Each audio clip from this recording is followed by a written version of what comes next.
Hello, this is Dom from BlackToad Studio, and this is a retro codex review. This is a series going through and reviewing old codexes, some of which I've owned, others I haven't. And today, ladies and gentlemen, we have got the second edition Sisters of Battle Codex. Their very first codex here. So a bit of background, Sisters of Battle obviously have, like I said, the first codex they had. They were kind of mentioned briefly in Rogue Trader, a bit of artwork there, and I think in Imperialis Codex as well they were mentioned. The model range came out for Sisters of Battle briefly before this codex, and of course, bam, here we are. So let's start with the codex cover. A bit of artwork here by John Blanche, definitely iconic artwork. Still see it now. And I believe they've recently redone this model. They've actually designed this model here, so this model is actually available.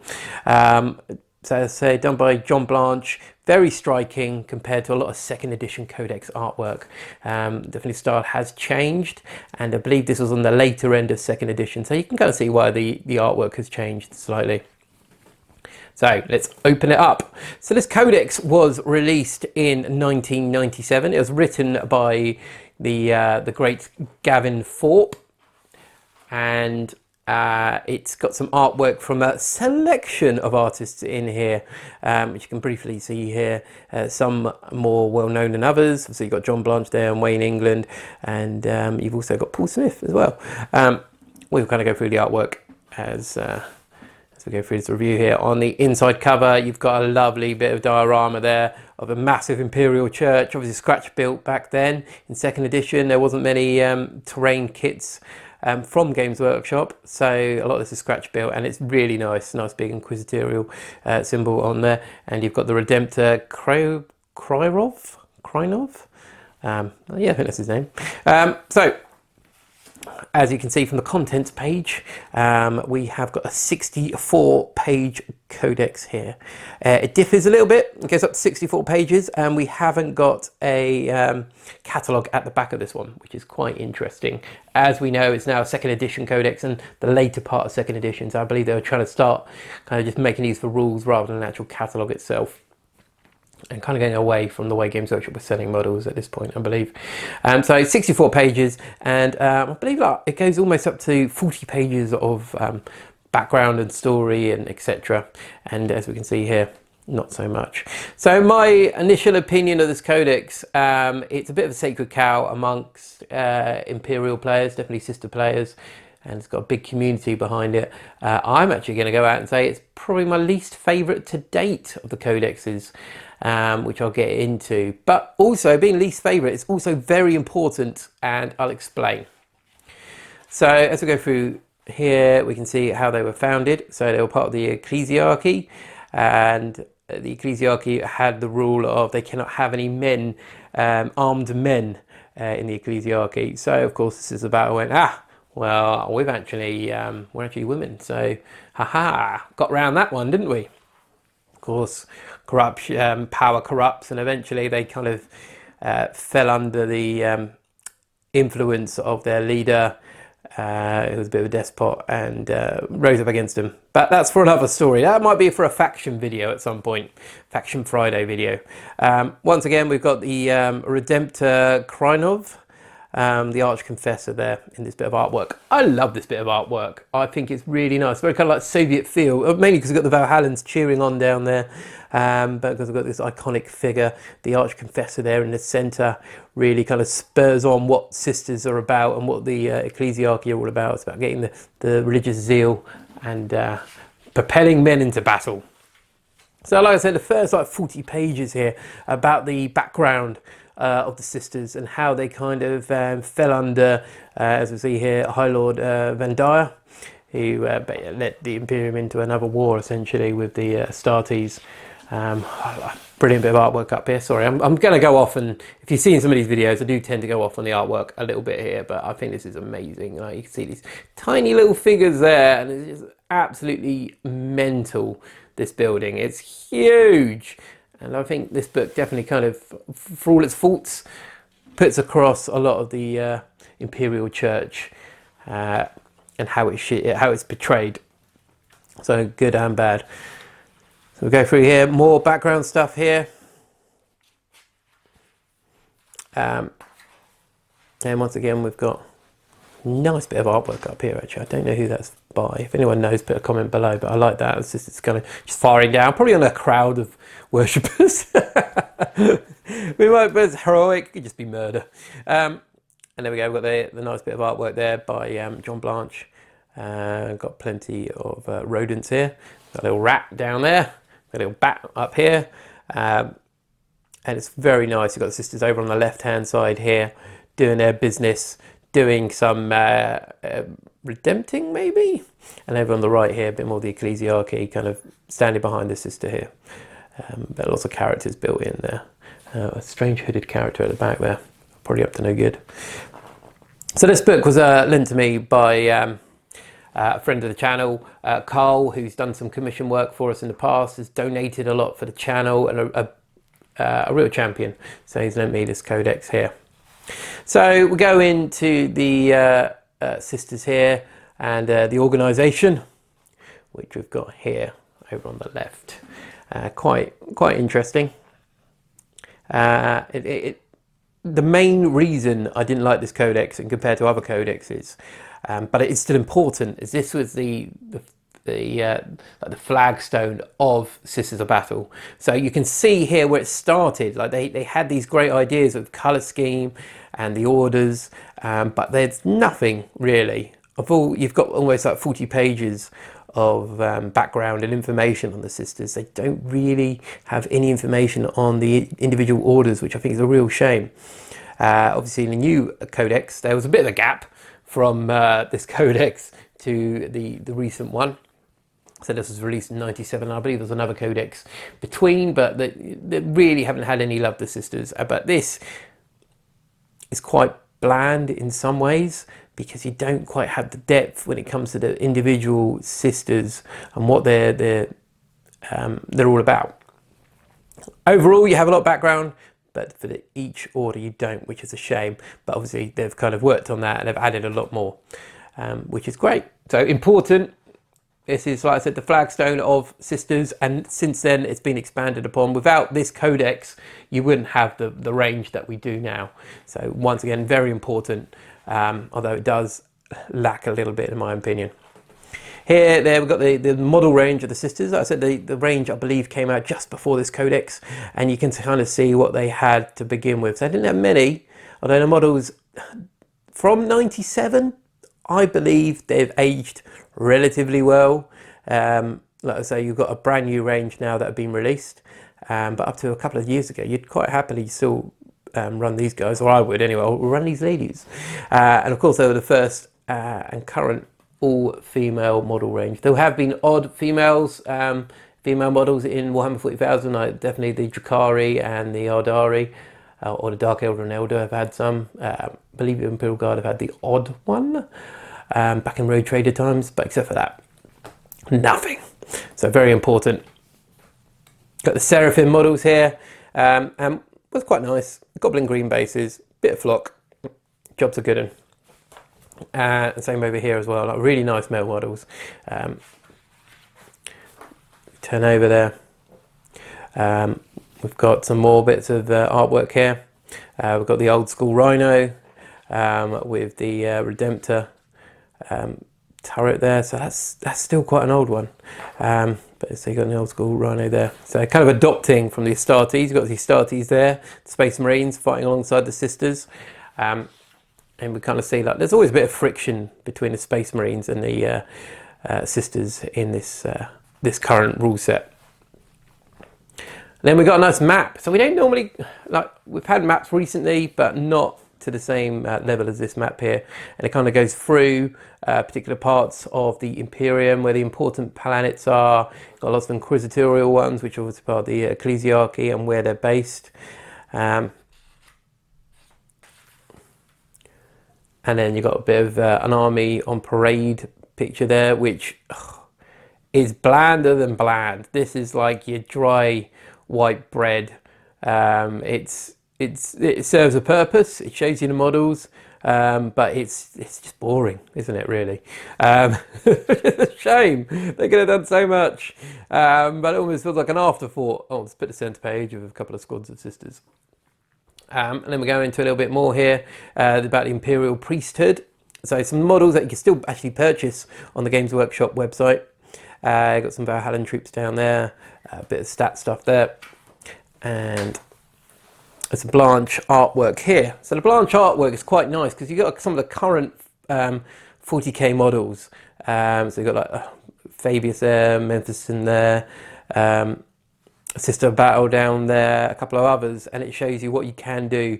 You can add that little bit of extra into the ecclesiarchy element of the army, so you can make some nice individual characters, some one-off ones. And you kind of see this in second edition. A lot of it is about converting, kit bashing, doing something a bit different, which I really, really like. Unlike obviously in the newer ones, it's buy this, buy this. You don't really see any conversion possibilities, which is a shame. You've got your classic vehicle entry one here. So if you're playing 40k back in second edition, you'd have these cards.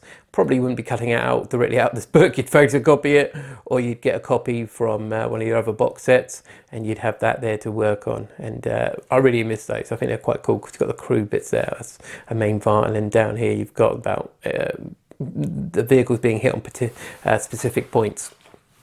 A bit more lore here. So there's quite a lot of lore in this book, which is great. If you read through it, there's some nice little tidbits in there. Like you've got the Vortex militia. We'll kind of see those in a bit as well.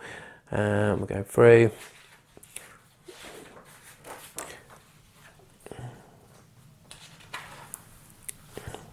Special rules here.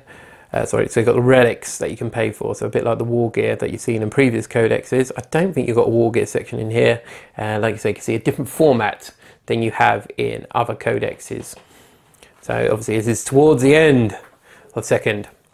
Got some more rules here. And of course you've got the sacred rites here. So like we're saying, this codex is a bit bland, a bit dull, not much thought put into it as such, but this is the equivalent of the rogue trader element for the Sisters of Battle. This is where it all started.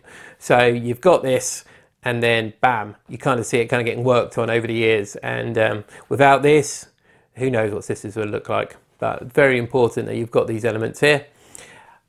Classic second edition here, you've got a bit more about the vehicles in general and how they operate. It's quite an interesting little read here, and of course you had the double flamer under Adepta, and I remember picking up the template of the double flamer, which was quite cool. We go through and you're going to work out once again about the percentages of how armies work. And what I thought was quite cool about this bit in particular is you've got mounted models. So you can convert models and put them on horses or donkeys or maybe even camels. And then you increase the points and you add to the movement. And that is brilliant. I really like that. I don't, like I said in previous videos, we need more cavalry in 40k.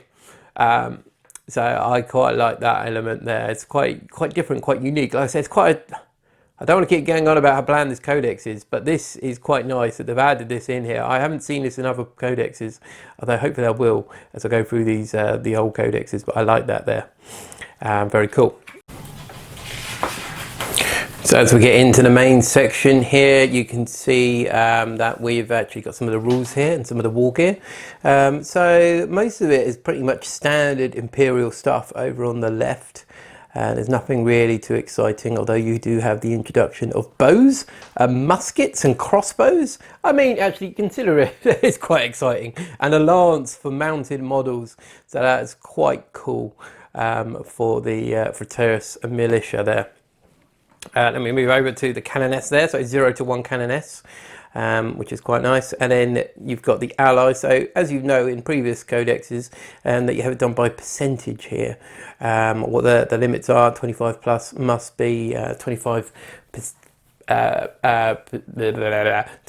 plus percentage must be for squads. Sorry, my brain went dead. And then down here you got allies, so important there. You've got Space Marines, Imperial Guard and other Imperial agents there, so you could have some assassins, because of course assassins will get a codex soon.